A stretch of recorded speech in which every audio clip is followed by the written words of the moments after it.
On to our next story. When rising prices meet rising fury and tear gas fills the streets, on a day meant to honor democracy, a nation reaches a boiling point. Kenya's infamous Saba Saba protests have turned deadly. The president's tough talk is only turning up the heat. Ragini Sudhir Chaure brings you the story of Kenya's deadliest protests.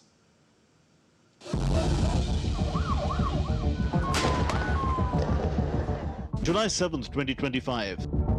Kenya's President William Ruto issued a stern directive to security forces to shoot protesters in the leg if they are caught targeting businesses or private property. This follows a violent wave of anti-government demonstrations that have left dozens dead and many more injured. At least 31 people were killed. These protests, sparked by widespread dissatisfaction with the government's economic policies and rising cost of living, have now become a flashpoint for something deeper. Anger, desperation, and calls for political change. Hundreds of protesters gathered outside Eagle Nursing Home on the outskirts of Nairobi, demanding to take away the bodies. Going back home is not going to help us yet. Our children are being abducted and killed. Parents are looking for their children, but they cannot locate them. The demonstrations mark the 35th anniversary of the historic Saba Saba, meaning 7/7 protests of the 7th of July 1990, which launched Kenya's push for multi-party democracy. But what exactly is behind this escalating crisis? Why are Kenyans taking to the streets in such large numbers? And how did a call for economic reform spiral into bloodshed? Kenya has been witnessing protests since weeks. With the deadly protests of July 26, public unrest in Kenya reignited in early July, with mounting intensity and widespread participation.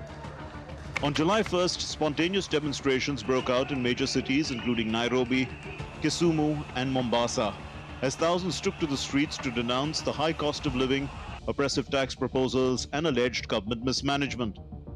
By July 3rd, protest groups, mostly led by youth and civil society organizations, organized coordinated nationwide marches under the slogan "No tax without representation."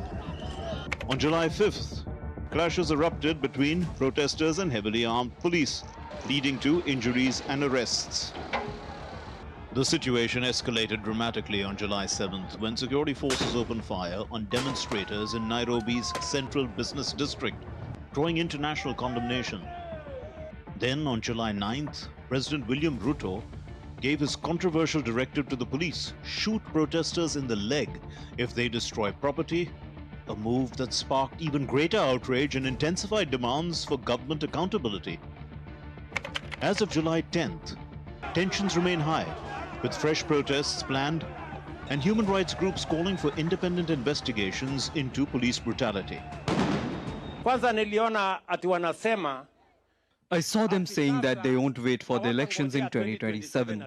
They want to plan chaos, plan protests, burn people's property, cause death in Kenya so that they can overthrow the Kenyan government before 2027.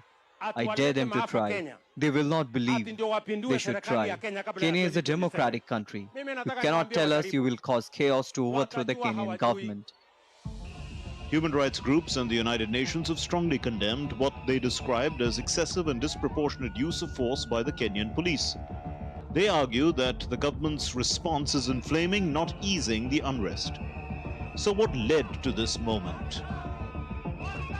The protest began several months ago as peaceful demonstrations against the government's new tax laws and economic reforms, which many citizens say disproportionately hurt the poor and working class.